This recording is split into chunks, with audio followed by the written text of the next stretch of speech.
ಈಗ ಜನರಲ್ ಆಗಿ ಹುಡುಗಿಯರು ಏನು ಅನ್ಕೊಳ್ತಾರೆ ಅಂದರೆ ನಾವು ಜಿಮ್ಮಿಗೆ ಹೋಗಿ ವೆಯ್ಟ್ ಲಿಫ್ಟ್ ಎಲ್ಲ ಮಾಡಿಬಿಟ್ರೆ ಹುಡುಗರ ಥರ ಬಾಡಿ ಆಗುತ್ತೆ ಅಂತ ಅನ್ಕೊಂಡಿರ್ತಾರೆ. ಇದು ನಿಜಾನ ಸುಳ್ಳ? ನಾನೇ ಪರ್ಸ್ನಲಿ ಕೇಳಿದ್ದೀನಿ, ನನ್ನ ಫ್ರೆಂಡ್ಸೇ ಯಾರು ಫಿಟ್ನೆಸ್ ಮಾಡಲ್ಲ ಅವರೇ ಕೇಳ್ತಾರೆ, ನೀನು ಅಷ್ಟೆಲ್ಲ ವೆಯ್ಟ್ಸ್ ಎತ್ತತ್ಯಾ, ಹುಡ್ಕೋರ್ ಥರ ಮಾಡ್ತೀಯಾ? ನನ್ನ ಫ್ರೆಂಡೇ ಕೂಡ ಕಮೆಂಟ್ ಮಾಡಿದ್ದಾಳೆ, ನೀನು ಬಾಡಿ ಬಿಲ್ಡರ್ ಥರ ಕಾಣ್ತಾ ಇದೆಯಾ, ಯಾಕೆ ಬೇಕು ಇಷ್ಟೊಂದೆಲ್ಲ, ಕರೆಕ್ಟಾಗಿದೆಯಲ್ಲ ಅಂತ. Weight lifting especially post 30s ಅಂದರೆ ಲೇಡೀಸಿಗೆ ಬಹಳ ಇಂಪಾರ್ಟೆಂಟ್ ಅದು. ಆ್ಯಕ್ಚುಲಿ ಅದು ಎಷ್ಟೊಂದು ಜನಕ್ಕೆ ಗೊತ್ತಿರಲ್ಲ. ಅಯ್ಯೋ ಬೇಡ ಅಂತ ಅವ್ರು ಸ್ಟಾಪ್ ಮಾಡಿರ್ತಾರೆ. ಅಥವಾ ಮಸಲ್ ಅನ್ನೋದು ಎಷ್ಟು ಇಂಪಾರ್ಟೆಂಟ್ ಆಗುತ್ತೆ ಲೇಡೀಸಿಗೆ ಎಸ್ಪೆಷಲಿ. ಏಜಿಂಗ್ ಆಗ್ತಾ ಮಸಲ್ಸ್ ಎಲ್ಲ ಶ್ರಿಂಕ್ ಆಗುತ್ತೆ ಆ್ಯಂಡ್ ಮಸಲ್ ಲಾಸ್ ಆಗುತ್ತೆ. ಈಗ ನೋಡ್ತಾರೆ ಬೇರೆಯವ್ರನ್ನ ನೋಡಿ, ಓ ಇವ್ರು ಈ ಶೇಪಲ್ಲಿದ್ದಾರೆ, ಎಷ್ಟು ಚೆನ್ನಾಗಿ ಕಾಣುತ್ತೆ, ಆ್ಯಂಡ್ ಎಲ್ಲರೂ ಮಾಡ್ಬೋದು ಆ ಥರ. ಜನರಲ್ ಆಗಿ ಥಾಟ್ ಇದೆ ಜನಗಳ ಮೈಂಡಲ್ಲಿ, ಅಂದರೆ ಇದಕ್ಕೆಲ್ಲ ಸಿಕ್ಕಾಪಟ್ಟೆ ದುಡ್ಡು ಇದ್ದವ್ರು ಮಾತ್ರ ಮಾಡೋಕ್ಕಾಗೋದು, ನಿಮಗೆಲ್ಲ ಒಳ್ಳೆ ದುಡ್ಡಿದೆಯಪ್ಪ, ನಮಗೆ ಅಷ್ಟೆಲ್ಲ ದುಡ್ಡಿಲ್ಲ ಅಂತ ಹೇಳ್ತಾರೆ. ನಿಜವಾಗ್ಲೂ ಅಷ್ಟು ದುಡ್ಡು ಬೇಕಾ ಒಳ್ಳೆ ಲೈಫ್ ಸ್ಟೈಲ್ನ ಫಾಲೋ ಮಾಡೋದಕ್ಕೆ? ಬಟ್ ಈಗೆಲ್ಲ ಅಟ್ಲೀಸ್ಟ್ ದುಡಿತಾರೆ ಅಲ್ವಾ, ನಮ್ಮ ಮೇಲೆ ನಾವು ಇನ್ವೆಸ್ಟ್ ಮಾಡ್ಕೊಳ್ಳೋದ್ರಲ್ಲಿ ತಪ್ಪಿಲ್ಲ. ನಾವು ಯಾವುದಾದ್ರೂ ಮೇಲೋ ಖರ್ಚು ಮಾಡ್ತೀವಿ. ಅಂದರೆ ಶುಗರ್ ಬಿಡೋದು ಇಂಪಾರ್ಟೆಂಟ್ ಆಗುತ್ತಾ ಅಂದರೆ ಹೆಲ್ದಿ ಲೈಫ್ ಸ್ಟೈಲ್ಗೆ? ಹೇಗೆ ನಮಗೆ ಆಕ್ನೀಸ್ ಪ್ರೊಡ್ಯೂಸ್ ಆಗೋದು ಮೇನ್ಲಿ ಶುಗರ್ ಮತ್ತು ಡೈರಿ ಐಟಮ್ಸ್ ಇಂದ. ಕೆಲವೊಬ್ರಿಗೆ ಸಡನ್ ಆಗಿ ಶುಗರ್ ಬಿಡೋಕ್ಕಾಗಲ್ಲ, ಸೊ ಬೆಲ್ಲದಿಂದ ನಿಧಾನಕ್ಕೆ ಬಿಡ್ತಾರೆ. ಮೆನ್ಸ್ಟ್ರುಯಲ್ ಸೈಕಲ್ ಅಥವಾ ಪೀರಿಯಡ್ಸ್ ಸಮಯದಲ್ಲಿ ಎಷ್ಟು ಅಂದರೆ ವರ್ಕೌಟ್ ಮಾಡಬೇಕು ಅಥವಾ ವರ್ಕೌಟೇ ಮಾಡಬಾರ್ದ? ಕೆಲವರು ಜಿಮ್ ಹೋಗ್ತಾ ಇದ್ದವರು 3-4 ದಿನ ಕಂಪ್ಲೀಟ್ ಆಗಿ ರೆಸ್ಟ್ ಮಾಡಿಬಿಡ್ತಾರೆ, ಆ ಥರದೆಲ್ಲ ಇರುತ್ತೆ. ಎಷ್ಟು ಮಾಡ್ಬೋದು, ಯಾವ್ಯಾವ ರೀತಿ ವರ್ಕೌಟ್ಸ್ ಮಾಡಬೇಕು ಅಥವಾ ಮಾಡಲೇಬಾರ್ದು? ನಮ್ಮ ಬಾಡಿ ಮೂಮೆಂಟಲ್ಲಿ ಇರಬೇಕು, ಆಕ್ಟಿವ್ ಆಗಿರಬೇಕು. ಎಸ್ಪೆಷಲಿ ಕೆಲವೊಬ್ರು ಅಭ್ಯಾಸ ಇರುತ್ತೆ ಅವ್ರಿಗೆ ಪೀರಿಯಡ್ಸ್ ಟೈಮಲ್ಲೂ. ಫಸ್ಟ್ ಡೇ ನಾನು ಸಜೆಸ್ಟ್ ಮಾಡೋದು, ಕೆಲಸ ಎಲ್ರಿಗೂ ಕೆಲಸದ ಬ್ಯುಸಿ ಇರುತ್ತೆ, ಅದ್ರ ಜೊತೆಗೂ ನಮಗೆ ಅಂತ ನಾವು ಟೈಮ್ ಮಾಡಿಕೊಂಡು, ಬಿಕಾಸ್ ಅದರಿಂದ ನಮ್ಗೆ ತುಂಬ ಹೆಲ್ತ್ ಇಶ್ಯೂಸ್ ಫೇಸ್ ಮಾಡ್ತೀವಿ ನಾವು. ನಾನು ಪರ್ಸ್ನಲಿ ನಾನು ವೆಯ್ಟ್ ಗೇನ್ ಆಗಿದ್ದಾಗ ನನಗೆ ಹೆಲ್ತ್ ಇಶ್ಯೂಸ್ ಇತ್ತು.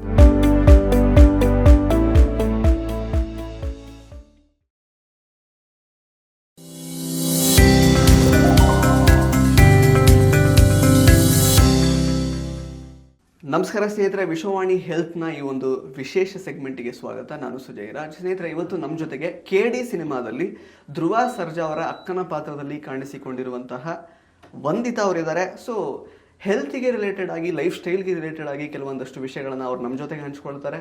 ಅವರನ್ನು ಮಾತಾಡಿಸ್ತಾ ಹೋಗೋಣ, ಬನ್ನಿ. Welcome to the show Vandita ಅವರೇ. Thank you so much. ಎಲ್ರಿಗೂ ನಮಸ್ಕಾರ. ಹೇಗಿದ್ದೀರಾ? ಸೂಪರ್. ನೀವು ನೋಡಿದ್ರೆ ಗೊತ್ತಾಗ್ತಾ ಇದೆ. ನಾನು ಕೂಡ ಚೆನ್ನಾಗಿದ್ದೀನಿ. ಸೊ ಫಸ್ಟ್ ಅಂದರೆ ಹೈಸ್ಕೂಲ್ ಡೇಸಿಂದನೇ ಆಲ್ಮೋಸ್ಟ್ ನೀವು NCC, NSS ಮತ್ತು ಸ್ಪೋರ್ಟ್ಸಲ್ಲೆಲ್ಲ ಸಕ್ರಿಯವಾಗಿದ್ರಿ. ಸೊ ಅಫ್ಕೋರ್ಸ್ ಫಿಟ್ನೆಸ್ಸಿಗೆ ನೋಡುವಾಗಲೇ ಗೊತ್ತಾಗುತ್ತೆ, ತುಂಬ ಫಿಟ್ ಇದ್ದೀರಾ ನೀವು. ಪ್ಲಸ್ ಇನ್ಸ್ಟಾಗ್ರಾಮಲ್ಲಿ ನಾವು ನೋಡ್ತಾ ಇದ್ವಿ ಕೆಲವೊಂದಷ್ಟು ಜಿಮ್ ಇರ್ಬೋದು, ಫಿಸಿಕಲ್ ಆ್ಯಕ್ಟಿವಿಟೀಸಲ್ಲಿ ಯಾವಾಗಲೂ ತೊಡಗಿಸ್ಕೊಂಡಿರ್ತೀರ. ಕೆಲವೊಂದಷ್ಟು ಅಂದರೆ ಮಿತ್ಸ್ ಇದೆ ಅಂದರೆ ರಿಲೇಟೆಡ್ ಟು ಫಿಟ್ನೆಸ್. ಆ್ಯಕ್ಚುಲಿ ಅದನ್ನು ನಾನು ನಿಮಗೆ ಕೇಳ್ತಾ ಹೋಗ್ತೀನಿ, ನಿಮಗೇನು ಗೊತ್ತೋ ಅದನ್ನು ಹೇಳಿದರೆ ಆಯ್ತು ಅಷ್ಟೇ. ಈಗ ಜನರಲ್ ಆಗಿ ಹುಡುಗಿಯರು ಏನು ಅನ್ಕೊಳ್ತಾರೆ ಅಂದರೆ ನಾವು ಜಿಮ್ಮಿಗೆ ಹೋಗಿ ವೆಯ್ಟ್ ಲಿಫ್ಟ್ ಎಲ್ಲ ಮಾಡಿಬಿಟ್ರೆ ಹುಡುಗರ ಥರ ಬಾಡಿ ಆಗುತ್ತೆ ಅಂತ ಅನ್ಕೊಂಡಿರ್ತಾರೆ. ಇದು ನಿಜಾನ ಸುಳ್ಳ? ಬಿಗ್ಗೆಸ್ಟ್ ಮಿತ್ ಇದು. ಇಲ್ಲ, ನೀವು ವೇಟ್ಸ್ ಸ್ಟ್ರೆಂತ್ ಟ್ರೈನಿಂಗ್ ಮಾಡಲೇಬೇಕು ಎಲ್ಲರೂ ಕೂಡ. ಎಲ್ಲ ಏಜ್ ಕ್ಯಾಟಗರಿಗಳು ಸ್ಟ್ರೆಂತ್ ಟ್ರೈನಿಂಗ್ ಇಂಪಾರ್ಟೆಂಟ್. ಸೊ ಅದರಲ್ಲಿ ನಾವು ಬಾಡಿ ಬಿಲ್ಡರ್ ಥರ ಆಗ್ತೀವಿ, ಮ್ಯಾನ್ಲಿ ಕಾಣ್ತೀವಿ ಅನ್ನೋದೆಲ್ಲ ಸುಳ್ಳು.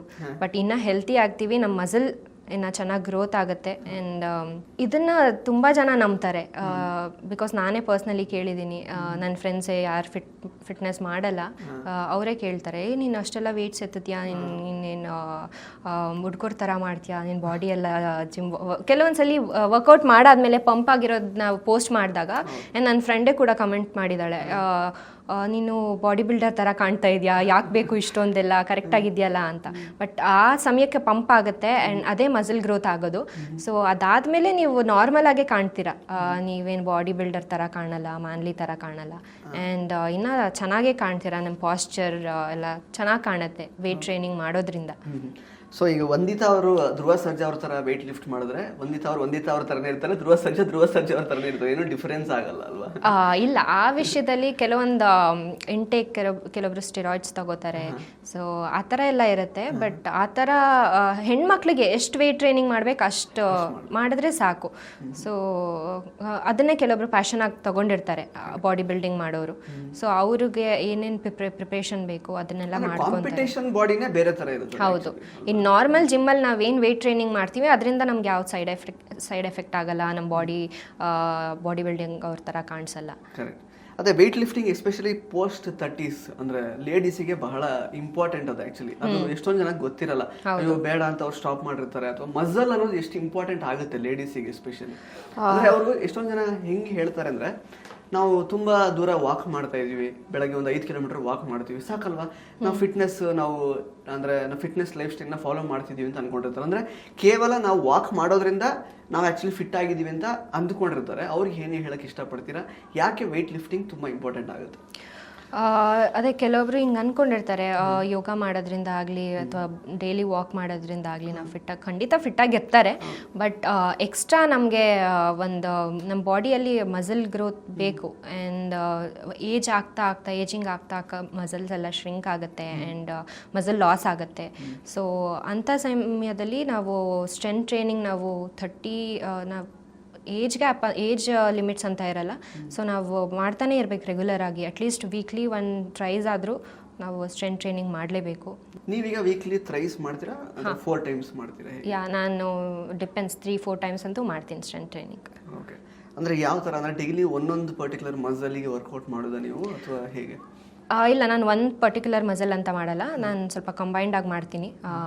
ಲೈಕ್ ಮಂಡೇ ನಂದು ಚೆಸ್ಟ್ ಬ್ಯಾಕ್ ಇದ್ದರೆ ಅಥವಾ ಇನ್ನೊಂದ್ಸಲಿ ನಾನು ಲೆಗ್ಸ್ ಮಾಡ್ತೀನಿ ಇನ್ನೊಂದು ದಿನ. ಆ್ಯಂಡ್ ವೀಕ್ಲಿ ಒನ್ಸ್ ಅಂತೂ ಇಂಟೆನ್ಸ್ ಕಾರ್ಡಿಯೋ ಮಾಡ್ತೀನಿ. ಸಂಡೇಸ್ ನಾನು ರನ್ ಮಾಡ್ತೀನಿ ಆ್ಯಂಡ್ ಸ್ಟ್ರೆಂತ್ ಟ್ರೈನಿಂಗ್ ಇರುತ್ತೆ, ಫಂಕ್ಷನಲ್ ಟ್ರೈನಿಂಗು ಮಾಡ್ತೀನಿ ನಾನು. ಸೊ ಹೀಗೆ ನಂದು workout plans. Okay, walk is also exercise, but ಅದು ಕಾರ್ಡಿಯೋ ಆಗಿ ಅದು ಹೆಲ್ಪ್ ಮಾಡುತ್ತೆ ಅಷ್ಟೇ. ಇಟ್ಸ್ ಕಾರ್ಡಿಯೋ ಬೇಸಿಕಲಿ ಅಲ್ವಾ? ಸೊ ಅದರಿಂದ ತುಂಬಾ ಕ್ಯಾಲೋರೀಸ್ ಬರ್ನ್ ಆಗುತ್ತೆ. ಡಿಸೈರ್ಡ್ ಶೇಪ್ ಬೇಕು ನಮಗೆ, ಇದೇ ತರ ಕಾಣಿಸ್ಕೊಳ್ಬೇಕು ಅಂದ್ರೆ ಜಸ್ಟ್ ವಾಕ್ ಇಂದ ಅದು ಸಾಧ್ಯ ಆಗಲ್ಲ. ಹೌದು, ಸೊ ಹೌದು. ಅದರಿಂದ ನೀವು ಕ್ಯಾಲೋರೀಸ್ ಬರ್ನ್ ಆಗುತ್ತೆ ಒಟ್ಟು, ಬಟ್ ನಿಮ್ಮ ಪಾಸ್ಚರ್ ಕರೆಕ್ಟ್ ಆಗೋದಿಲ್ಲ. ಆ್ಯಂಡ್ ನೀವು ಈಗ ನೋಡ್ತಾರೆ ಬೇರೆಯವ್ರನ್ನ ನೋಡಿ, ಇವ್ರು ಈ ಶೇಪಲ್ಲಿದ್ದಾರೆ, ಎಷ್ಟು ಚೆನ್ನಾಗಿ ಕಾಣುತ್ತೆ. ಆ್ಯಂಡ್ ಎಲ್ಲರೂ ಮಾಡ್ಬೋದು ಆ ಥರ. ಬಟ್ ನಾವು ಎಷ್ಟು ಡೆಡಿಕೇಟಿವ್ ಆಗಿ ಮಾಡ್ತೀವಿ ಅನ್ನೋದು ಇಂಪಾರ್ಟೆಂಟ್. ಕನ್ಸಿಸ್ಟೆನ್ಸಿ ಎಷ್ಟು ಇಂಪಾರ್ಟೆಂಟ್ ಅಂತ ಹೇಳ್ಬೋದು. ಸೊ ಮೇನ್ಲಿ ಪಾಸ್ಚರ್ ಕರೆಕ್ಷನ್ಸಿಗೆ ನಾವು ವೇಟ್ ಟ್ರೈನಿಂಗ್ ಮಾಡಬೇಕು. ಓಕೆ. ಈಗ ಲೋವರ್ ಬಾಡಿ ವರ್ಕೌಟ್ಸ್ ಅಥವಾ ಲೆಗ್ ವರ್ಕೌಟ್ಸ್ ಆ್ಯಕ್ಚುಲಿ ಎಷ್ಟು ಇಂಪಾರ್ಟೆಂಟ್ ಆಗುತ್ತೆ ಅಂದರೆ, ಏಜ್ ಆಗುವಾಗ ನಮಗೆ ಆಸ್ಟಿಯೋಪೋರೋಸಿಸ್ ಅಥವಾ ಬೇರೆ ಈಗ ವೀಕ್ ಆಗುವಂಥದ್ದು ಅದನ್ನೆಲ್ಲ ತಪ್ಪಿಸ್ಲಿಕ್ಕೆ ಆ್ಯಕ್ಚುಲಿ ಲೆಗ್ ವರ್ಕೌಟ್ಸ್ ತುಂಬ ಇಂಪಾರ್ಟೆಂಟ್ ಆಗುತ್ತೆ. ಎಷ್ಟರ ಮಟ್ಟಿಗೆ ಇಂಪಾರ್ಟೆಂಟ್ ಆಗುತ್ತೆ ಅಂತ? ಬಿಕಾಸ್ ನಾವು ನಡೆಯೋದಾಗಲಿ ಎಲ್ಲದಕ್ಕೂ ನಮ್ಮ ಕಾಲು ಎಲ್ಲ ಪ್ರತಿಯೊಂದು body parts important. But age ಆಗ್ತಾ ಮಂಡಿ ನೋವು ಬರುತ್ತೆ ಕೆಲವೊಬ್ಬರಿಗೆ, ಆರ್ಥ್ರೈಟಿಸ್ ಇರುತ್ತೆ. ಆ್ಯಂಡ್ ಇದಕ್ಕೆಲ್ಲ ಬೋನ್ಸ್ ಪ್ರಾಬ್ಲಮ್ಗಳಿರುತ್ತೆ. ಸೊ ಇದಕ್ಕೆಲ್ಲನೂ ನಾವು ಹೇಗೆ ನಾವು ಪ್ರೋಗ್ರಾಮ್ಸ್ ಡಿಸೈನ್ ಮಾಡ್ತೀವಿ. ಆ್ಯಂಡ್ ಹೇಳ್ದಂಗೆ strength training is very important for this especially.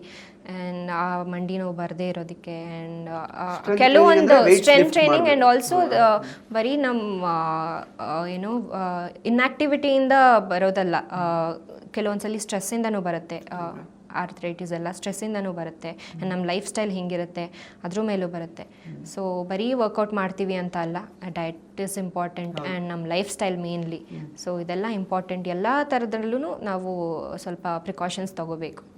ಅದೇ ಒಳ್ಳೆ ಆರೋಗ್ಯಯುಕ್ತ ಫುಡ್ಡನ್ನು ನಾವು ತಿಂತೀವಿ, ಪ್ಲಸ್ ಈ ಥರ ವರ್ಕೌಟ್ಸ್ ಎಲ್ಲ ಮಾಡ್ತೀವಿ, ಒಳ್ಳೆ ಲೈಫ್ ಸ್ಟೈಲ್ ಮೇಂಟೈನ್ ಮಾಡ್ತೀವಿ ಅಂತ ಹೇಳುವಾಗ ಜನರಲ್ ಆಗಿ ಥಾಟ್ ಇದೆ ಜನಗಳ ಮೈಂಡಲ್ಲಿ. ಅಂದರೆ ಇದಕ್ಕೆಲ್ಲ ಸಿಕ್ಕಾಪಟ್ಟೆ ದುಡ್ಡಿದ್ದವ್ರು ಮಾತ್ರ ಮಾಡೋಕ್ಕಾಗೋದು, ನಿಮಗೆಲ್ಲ ಒಳ್ಳೆ ದುಡ್ಡಿದೆಯಪ್ಪ, ನಮಗೆ ಅಷ್ಟೆಲ್ಲ ದುಡ್ಡಿಲ್ಲ ಅಂತ ಹೇಳ್ತಾರೆ. ನಿಜವಾಗ್ಲೂ ಅಷ್ಟು ದುಡ್ಡು ಬೇಕಾ ಒಳ್ಳೆ ಲೈಫ್ ಸ್ಟೈಲ್ನ ಫಾಲೋ ಮಾಡೋದಕ್ಕೆ, ಒಳ್ಳೆ ಫುಡ್ ತಿನ್ನೋದಕ್ಕೆ? ಇಲ್ಲ, ಹಳೆ ಕಾಲದಲ್ಲೆಲ್ಲ ಹೆಂಗೆ ಜೀವನ ಬದುಕ್ತಾ ಇದ್ರು ಆಗಿದ್ರೆ ನಾವು ಆ ಥರ ಕ್ಯಾಲ್ಕುಲೇಟಿವ್ ಆಗಿ ದುಡ್ಡು ಬೇಕು ಅಂತ.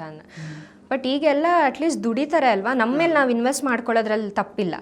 ನಾವು ಯಾವುದಾದ್ರ ಮೇಲೋ ಖರ್ಚು ಮಾಡ್ತೀವಿ. ಸೊ ನಮ್ಮ ಮೇಲೆ ನಾವು ಇನ್ವೆಸ್ಟ್ ಮಾಡ್ಕೋಬೇಕು ಫಸ್ಟ್.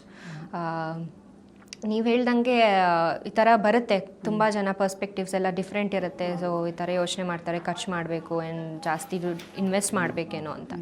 ಸೊ ಮಾಡಬೇಕು, ಕೆಲವೊಂದಕ್ಕೆ ಮಾಡಬೇಕು. ಬಟ್ ಅದೇ ಥರ ನಮ್ಮ ಎಕ್ಸ್ಪೆನ್ಸಸ್, ನಮ್ಮದು ಏನು ಎಕ್ಸ್ಪೆಂಡಿಚರ್ ಇರುತ್ತೆ ಅದಕ್ಕೂ ಆ ಥರನೂ ನಮ್ಗೆ ಫೆಸಿಲಿಟೀಸ್ ಸಿಗುತ್ತೆ ಜಿಮ್ಸ್ಗಳಲ್ಲಿ.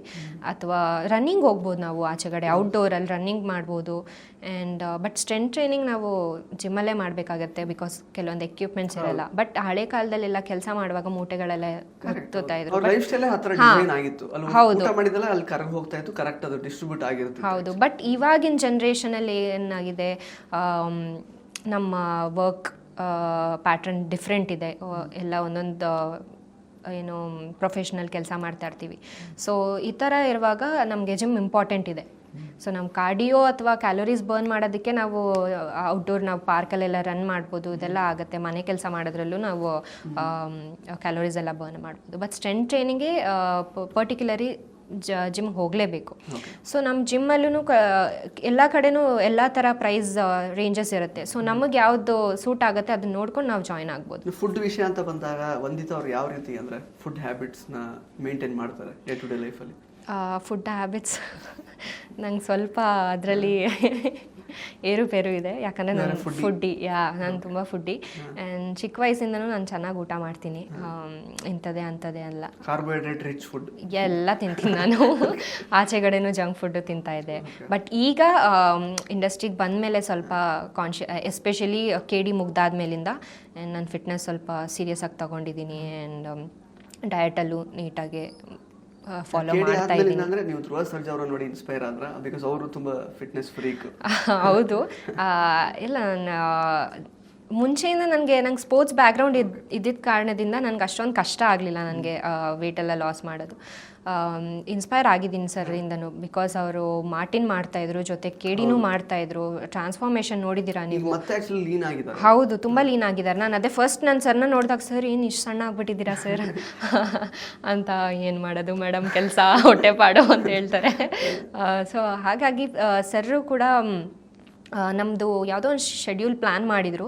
ಬಟ್ ಸರ್ ಫಸ್ಟೇ ಶೂಟ್ ಮಾಡಿದ್ರು, ಬಟ್ ಸರ್ರು ತುಂಬ ಸ್ವಲ್ಪ ಬಲ್ಕಾಗಿ ಕಾಣ್ತಾ ಇದ್ರು ಅಂತ ಮತ್ತೆ 15 days ಪೋಸ್ಟ್ಪೋನ್ ಮಾಡಿದ್ರು ಆ ಟ್ರಾನ್ಸ್ಫಾರ್ಮೇಷನ್ಗೆ. ಇಲ್ಲ ದಪ್ಪ ಆಗಿಬಿಟ್ಟಿದ್ದೀರಾ ಅಂತ. ಆ್ಯಂಡ್ ಆ 15 daysಲ್ಲಿ ಸರ್ ಹೆಂಗಿದ್ರು ಬ್ಯಾಕ್ ಟು ಫಾರ್ಮ್ ಆದರು. KDಯಲ್ಲಿ ಹೆಂಗೆ ಕಾಣ್ತಾಯಿದ್ರು ಅದೇ ಥರ. ಅಷ್ಟು ಡೆಡಿಕೇಟಿವ್ ಇದ್ದಾರೆ, ಪ್ಯಾಷನೇಟೆಡ್ ಇದ್ದಾರೆ ಸರ್ ಕೂಡ. ಆ್ಯಂಡ್ ಖಂಡಿತ ಇನ್ಸ್ಪೈರ್ ಆಗಿದ್ದೀನಿ. ಅದು ಬಿಟ್ಟು ನನ್ನ ಫಿಟ್ನೆಸ್ ಜರ್ನಿಯಲ್ಲಿ KD ಆದಮೇಲೆ, ಬಿಕಾಸ್ ನಾನು ತುಂಬ KD ಸೆಟ್ಟಲ್ಲೂ ಅಷ್ಟೇ ಚೆನ್ನಾಗಿ ಊಟ ಮಾಡ್ತಾಯಿದ್ದೆ. ನನ್ನ ಮಹತಿದು ನಂದು ಒಂದೇ ಕ್ಯಾರವನ್ ಇತ್ತು. ಅವರು ವೆಜಿಟೇರಿಯನ್ ಇದ್ದರು. ನಂಗೆ ಸ್ವಲ್ಪ ಅನ್ಕಂಫರ್ಟಬಲ್ ಆಗ್ತಾಯಿತ್ತು ತಿನ್ನೋಕ್ಕೆ ಅವ್ರ ಮುಂದೆ ಪಾಪ ಅಂತ. ಪ್ರೇಮ್ ಸರ್ ಅದಕ್ಕೆ ಏನು ಮಾಡ್ತಾಯಿದ್ರು, ಪ್ರೇಮ್ ಸರ್ ಕ್ಯಾರವನಲ್ಲಿ ಎಲ್ಲರೂ ಕೂತ್ಕೊಂಡು ಊಟ ಮಾಡ್ತಾರೆ. ಎಲ್ಲ ಅಸಿಸ್ಟೆಂಟ್ ಡೈರೆಕ್ಟರ್ಸು ಮತ್ತು ನಮ್ಮ DOP. ಸೊ ಎಲ್ಲ ಪ್ರತಿಯೊಬ್ಬರು ಆಲ್ಮೋಸ್ಟ್ ಅಲ್ಲೇ ಊಟ ಮಾಡೋದು. ಸೊ ನಾನೊಬ್ಳು ಹುಡುಗಿ ಇರ್ತಿದ್ದೆ ಅಲ್ಲಿ. ನಮ್ಮ ಸಿನಿಮಾದಲ್ಲಿ ಜಾಸ್ತಿ 4 ಜನ ಹುಡುಗಿ ಮೇನ್ ಕ್ಯಾರೆಕ್ಟರ್ಸ್ ಅಂತ ಇರೋದು. ಸೊ ಮಹತಿ ಆ್ಯಂಡ್ ಅವಳು 10th ಇದ್ಲು ಪಾಪ, ಓದ್ಕೋತಾ ಇದ್ಲು ಕ್ಯಾರವನ್ನಲ್ಲಿ. ಆ್ಯಂಡ್ ಅಲ್ಲೇ ಊಟ ಮಾಡ್ತಾ ಇದ್ಲ. ಸರಿ ಅಂದ್ಬಿಟ್ಟು ನಾನು ಊಟಕ್ಕೆ ಅಲ್ಲಿ ಹೋಗ್ತಾ ಇದ್ದೆ. ಆ್ಯಂಡ್ ದಿನಾ ವೆರೈಟೀಸ್ ಇರ್ತಾ ಇತ್ತು ಸರ್. ದಿನ ನಾನ್ ವೆಜು. ಆ್ಯಂಡ್ ನಾನು ಮಂಡೇ ಥರ್ಸ್ಡೇ ತಿನ್ನಲ್ಲ. ಬಟ್ ಆ ಟೈಮಲ್ಲಿ ಶೂಟ್ ಇರ್ತಾ ಇರಲಿಲ್ಲ. ಒಂದಿನ ಮಾತ್ರ ಮಂಡೇ ಇತ್ತು, ಬಟ್ ತಿನ್ಸಿದ್ದಾರೆ ನನಗೆ. ಇಲ್ಲ ತಿನ್ನು ತಿನ್ನು ತಿನ್ನು ಅಂತ. ಪ್ರೇಮ್ ಸರ್ ಮಾತ್ರ ತಿನ್ನಲ್ಲ, ಮುಟ್ಟಲ್ಲ. ಅವರು ಎಲ್ಲರಿಗೂ ಹೊಟ್ಟೆ ತುಂಬ ಊಟ ಮಾಡೋದು ತನಕ ಬಿಡೋದಿಲ್ಲ. ಆ್ಯಂಡ್ ಅಲ್ಲಿ ಸೊ ಏನು ಆ ಪ್ಯಾಟ್ರನ್ ಫಾಲೋ ಮಾಡಿಬಿಟ್ಟಿದ್ದೆ ನಾನು. ಚೆನ್ನಾಗಿ ಊಟ ಮಾಡೋದು, ನಾನ್ ವೆಜ್ ತಿನ್ನೋದು ಜಾಸ್ತಿ. ಬಟ್ ವೇಟ್ ರಿಡ್ಯೂಸ್ ಮಾಡಬೇಕು ಅಂತ ಬಂದಾಗ, ಅಲ್ಲಿ ಟೋನ್ ಆಗಬೇಕು ಅಂತ ಬಂದಾಗ ತುಂಬ ಸ್ವಲ್ಪ ಕಷ್ಟ ಆಯಿತು ಫುಡ್ ವಿಷಯದಲ್ಲಿ. ಆ್ಯಂಡ್ ವರ್ಕೌಟ್ಸ್ ನಾನು ಯಾವ ಥರ ವರ್ಕೌಟ್ಸ್ ಆದರೂ ನಾನು ಮಾಡ್ತೀನಿ, ಅದರಲ್ಲೇನು ಎಕ್ಸ್ಕ್ಯೂಸಸ್ ಇಲ್ಲ. ಬಟ್ ಫುಡ್ಡಲ್ಲಿ ನಂಗೆ ಸ್ವಲ್ಪ ಕಷ್ಟ ಆಯಿತು. ಆ್ಯಂಡ್ ಡಯಟ್ ಎಲ್ಲ ಸ್ವಲ್ಪ ಫಾಲೋ ಮಾಡಿದೆ. ಸೊ ಹಾಗಾಗಿ ನನಗಿನ್ನ ಸ್ವಲ್ಪ ಫಿಟ್ ಆಗೋದಕ್ಕೆ ಹೆಲ್ಪ್ ಆಯಿತು ಅಂತ. ಓಕೆ, ಈಗ ಅಂದರೆ ಬೆಳಗ್ಗೆ ಲೈಕ್ ಬ್ರೇಕ್ಫಾಸ್ಟ್ ಮತ್ತು ಲಂಚ್ ಮತ್ತು ಡಿನ್ನರ್ ಏನೇನು ಇರುತ್ತೆ ಆ್ಯಕ್ಚುಲಿ? ಮಾರ್ನಿಂಗ್ ಆಲ್ಮೋಸ್ಟ್ ನಾನು ಓಟ್ಸ್ ಇರುತ್ತೆ, ಓಟ್ಸ್ ತಿಂತೀನಿ. ಆ್ಯಂಡ್ ಪ್ರೋಟೀನ್ ಎಲ್ಲ ನಾನು ತಗೊಳ್ಳಲ್ಲ. Egg I mean external protein ಏನು ತಗೊಳ್ಳಲ್ಲ ನಾನು. ಪ್ರೋಟೀನ್ ಶೇಕ್ ಆ ಥರ ಏನು ತಗೊಳ್ಳಲ್ಲ. ಬಟ್ ಫುಡ್ಡಲ್ಲಿ ನಮಗೆ ಏನೇನು ಪ್ರೋಟೀನ್ಸ್ ಅಥವಾ ಇಂಗ್ರೀಡಿಯೆಂಟ್ಸ್ ಸಿಗುತ್ತೆ ಅದೆಲ್ಲ ನಾನು ತಗೋತೀನಿ. ಆ್ಯಂಡ್ ಆ ಥರ ಊಟ ರಿಚ್ ಫುಡ್. ಓಟ್ಸ್ ತಿಂತೀನಿ ಆ್ಯಂಡ್ ಎಗ್ ಇರುತ್ತೆ. ಒಂದು ಹೋಲ್ ಎಗ್ ತಿಂತೀನಿ. ಆ್ಯಂಡ್ ಎಗ್ ವೈಟ್ಸ್ ಇನ್ನು ಮಿಕ್ಕಿದ್ದು ಎಗ್ ವೈಟ್ಸ್ ತಿಂತೀನಿ. ಲೈಕ್ 2 to 3 ಎಗ್ಸ್ ತಿಂತೀನಿ. ಆ್ಯಂಡ್ ಮಧ್ಯಾಹ್ನ ಹೊಟ್ಟೆ ತುಂಬ ಊಟ ಮಾಡ್ತೀನಿ. ಲೈಕ್ ಮುದ್ದೆ ತಿಂತೀನಿ. ಮುದ್ದೆ, ಸಾಂಬಾರು ಆ್ಯಂಡ್ ಪಲ್ಯ ಏನಾದರೂ ಇರುತ್ತೆ, ಇಲ್ಲ ವೆಜ್ಜೀಸ್ ಏನಾದರೂ ಇರುತ್ತೆ. ಸಲಾಡ್ಸ್ ತಿಂತೀನಿ. ಆ್ಯಂಡ್ ಈವ್ನಿಂಗ್ ಸ್ನ್ಯಾಕ್ ಥರ. ಆ್ಯಂಡ್ ಮಾರ್ನಿಂಗ್ ನಾನು ಗ್ರೀನ್ ಜ್ಯೂಸಸ್ ಕುಡಿತೀನಿ. ಕುಂಬಳಕಾಯಿ ಜ್ಯೂಸ್, ಕುಂಬಳಕಾಯಿ ಜ್ಯೂಸ್ ಈ ಥರ ಎಲ್ಲ ಆಲ್ಟರ್ನೇಟ್ ಡೇಸ್ ಕುಡಿತೀನಿ. ನಲ್ಲಿಕಾಯಿ ಜ್ಯೂಸು. ಸೊ ಫಸ್ಟ್ ಅದೇ ಇರುತ್ತೆ ನನಗೆ ಇಂಟೇಕ್, ನೀರು ಕುಡ್ದಾದ್ಮೇಲೆ. ಆ್ಯಂಡ್ ಓಟ್ ಮೀಲ್ ಆದಮೇಲೆ ಮಧ್ಯಾಹ್ನಕ್ಕೆ ಈ ಥರ ಊಟ ಚೆನ್ನಾಗಿ ಊಟ ಮಾಡ್ತೀನಿ, ಅದರಲ್ಲಿ ಏನು ಕಾಂಪ್ರಮೈಸ್ ಇಲ್ಲ. ಊಟ ಆದಮೇಲೆ ಈವ್ನಿಂಗ್ ಸ್ನ್ಯಾಕ್ಸ್ ಥರ ನಾನೇನಾದರೂ ಆಚೆ ತಿನ್ಬಿಡ್ತೀನಿ. ಅದು ಹೆಲ್ದಿನೇ. ಲೈಕ್ ಸ್ಪ್ರೌಟ್ಸ್, ಸಲಾಡ್ಸ್ ಏನಾದರೂ ಮನೇಲಿ ಮಾಡ್ಕೊಳಕ್ಕಾಗಿಲ್ಲ ಅಂದರೆ ಸ್ಪ್ರೌಟ್ಸ್, ಸಲಾಡ್ಸ್ ಮತ್ತು ಈ ಏನು ಕಾರ್ನ್ ಆ ಥರ ಸಲಾಡ್ಸ್ ಎಲ್ಲ ತಿನ್ಕೋತೀನಿ. ಆ್ಯಂಡ್ ನೈಟು ಕೂಡ ಲೈಟಾಗಿ ಊಟ ಮಾಡ್ತೀನಿ. ಊಟ ಮಾಡಲ್ಲ, ವೆಜ್ಜೀಸ್ ತಿಂತೀನಿ, ಇಲ್ಲ ಚಪಾತಿ ತಿಂತೀನಿ ಆ ಥರ. ಅಂದ್ರೆ ಬಿಫೋರ್ ಅಂದ್ರೆ 8 o'clock ಆ ಥರನ ಯಾವ ಥರ ಡಿನ್ನರ್ ಹೇಗೆ ತಿಂತೀರಿ? ಅದೇ ಒಂದೊಂದ್ಸಲಿ ಕೆಲಸ ಹೆಂಗಿರುತ್ತೆ ಅದ್ರ ಮೇಲೆ. ನಾನು ಪ್ರಿಫರ್ ಮಾಡೋದು ಬೇಗ ಒಂದು 8 o'clock ಒಳಗಡೆ ಊಟ ಮಾಡ್ಕೊಳ್ಳೋಕ್ಕೆ ಟ್ರೈ ಮಾಡ್ತೀನಿ. ಬಟ್ ಆಗಲಿಲ್ಲ ಅಂದರೆ ಮಾಡಬೇಕಾಗತ್ತೆ ಅಂಥ ಪರಿಸ್ಥಿತಿ. ಮತ್ತು ಈಗ ಶುಗರ್ ರಿಲೇಟೆಡ್ ಸಾಕಷ್ಟು ಇವಾಗ ತುಂಬ ಮಿತ್ಸ್ ಆ್ಯಂಡ್ ಫ್ಯಾಕ್ಟ್ಸ್ ಓಡಾಡ್ತಾ ಇರುತ್ತೆ ಆ್ಯಕ್ಚುಲಿ. ಅಂದರೆ ಶುಗರ್ ಬಿಡೋದು ಇಂಪಾರ್ಟೆಂಟ್ ಆಗುತ್ತಾ ಅಂದರೆ ಹೆಲ್ದಿ ಲೈಫ್ ಸ್ಟೈಲ್ಗೆ ಹೇಗೆ? ಖಂಡಿತ. ಶುಗರ್ ಅಷ್ಟು ಪಾಯ್ಸನಸ್ ಸಬ್ಸ್ಟೆನ್ಸ್ ಯಾವುದೂ ಇಲ್ಲ ಅಂತ ಹೇಳ್ತಾರೆ.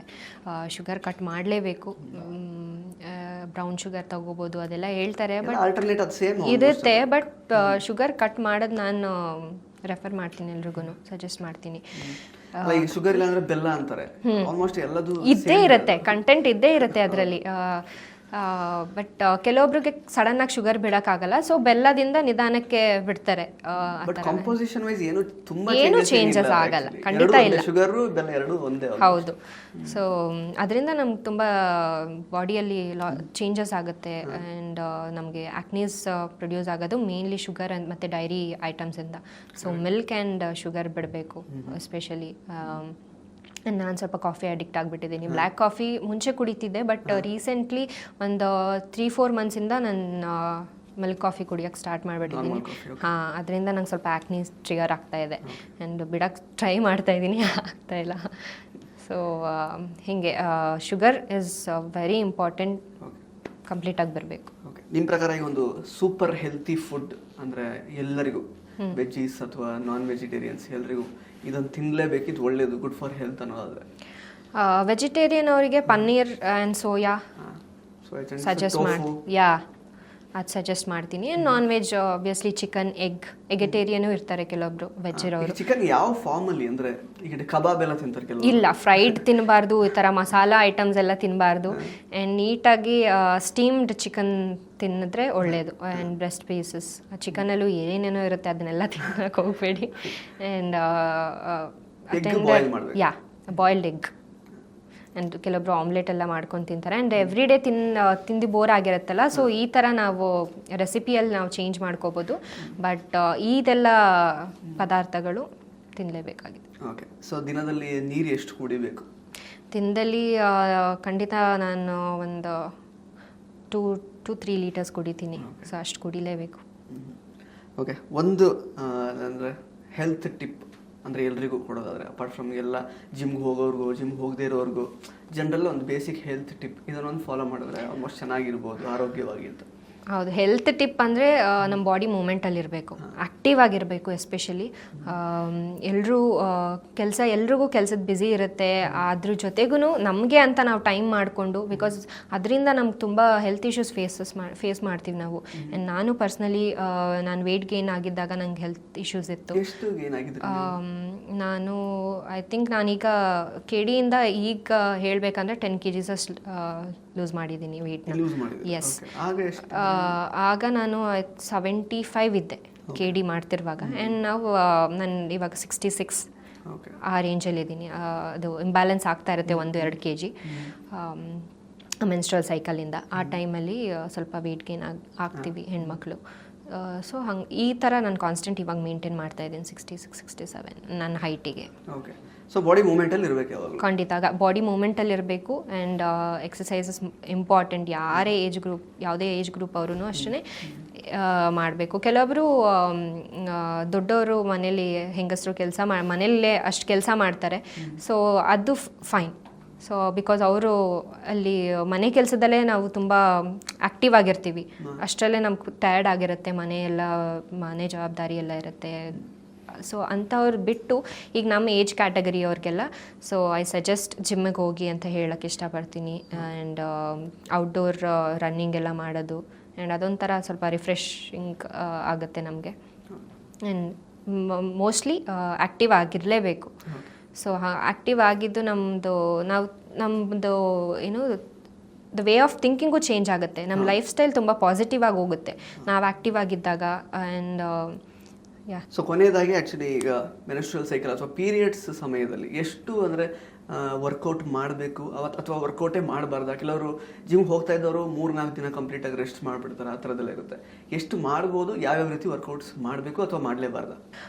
ಇಲ್ಲ, ಇಟ್ ಡಿಪೆಂಡ್ಸ್. ಕೆಲವೊಬ್ರು ಅಭ್ಯಾಸ ಇರುತ್ತೆ ಅವ್ರಿಗೆ ಪೀರಿಯಡ್ಸ್ ಟೈಮಲ್ಲೂ. ಫಸ್ಟ್ ಡೇ ನಾನು ಸಜೆಸ್ಟ್ ಮಾಡೋದು ರೆಸ್ಟ್ ಮಾಡಿ ಅಂತಲೇ ಹೇಳ್ತೀನಿ ಫಸ್ಟ್. ಆ್ಯಂಡ್ ಕೆಲವೊಬ್ರಿಗೆ ಸೆಕೆಂಡ್ ಡೇ ಎಲ್ಲ ಫ್ಲೂ ಜಾಸ್ತಿ ಇರುತ್ತೆ, ಸೊ ಅಂಥವರು ರೆಸ್ಟ್ ಮಾಡ್ಬೋದು.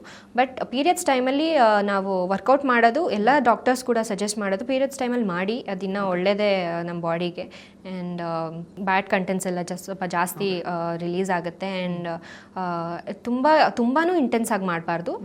ಸ್ಟ್ರೆಂತ್ ಟ್ರೈನಿಂಗ್ ಮಾಡಲೇಬೇಕು ಆ ಟೈಮಲ್ಲಿ. ಆ್ಯಂಡ್ ಅವಾಯ್ಡ್ ಮಾಡಿ, ಅದು ಬಿಟ್ಟು ಪೀರಿಯಡ್ಸ್ ಟೈಮಲ್ಲಿ ಮಾಡೋದ್ರಿಂದ ಏನು ತೊಂದರೆ ಏನಾಗಲ್ಲ, ಸಮಸ್ಯೆ ಏನಿಲ್ಲ. Thank you so much Vandita ಅವರೇ, ಸಾಕಷ್ಟು ವಿಷಯಗಳನ್ನು ಹಂಚ್ಕೊಂಡ್ರಿ. ಸೊ ನಿಮ್ಮ ಮುಂದಿನ ಕರಿಯರ್ಗೂ ಒಳ್ಳೇದಾಗಲಿ, ನಿಮ್ಮ ಫಿಟ್ನೆಸ್ ಜರ್ನಿಗೂ ಒಳ್ಳೇದಾಗಲಿ ಅಂತ ಹಾರೈಸ್ತೀನಿ. All the best. Thank you so much. So ಸ್ನೇಹಿತರೆ, ಇದಾಗಿತ್ತು ವಂದಿತಾ ಅವರ ಮಾತುಗಳು. ಮತ್ತೆ ಭೇಟಿ ಆಗ್ತಾ ಇರೋಣ. ಧನ್ಯವಾದ. ಆರೋಗ್ಯ ಮಾಹಿತಿಯ ಇಂಥ ಮತ್ತಷ್ಟು ವಿಡಿಯೋಗಳಿಗಾಗಿ Vishwavani health YouTube channel subscribe ಮಾಡಿ.